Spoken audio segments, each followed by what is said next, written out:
Benvinguts a Busca'm al bosc. Avui us parlo d'una planta ben bonica i a la vegada ben curiosa. Ha estat una troballa sorprenent en aquest entorn de Sant Esteve que he fet aquest dematí. Mireu, us la mostro.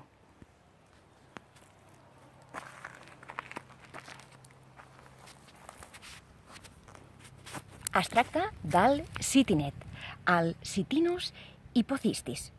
És una planta paràsita, sí, paràsita, no té clorofil·la, i extreu el seu aliment de les estepes, de les cistus, de les jares en castellà.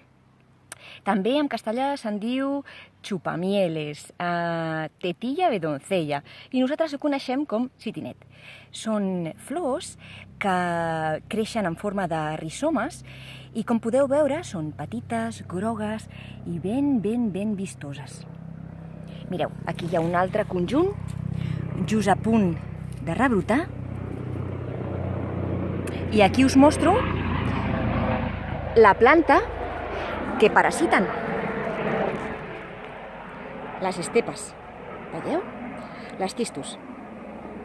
El citinet és una planta que és pol·linitzada per les formigues. Molt probablement a prop d'aquest citinet hi ha un formiguer que està pol·linitzant ara mateix aquestes flors tan vistoses.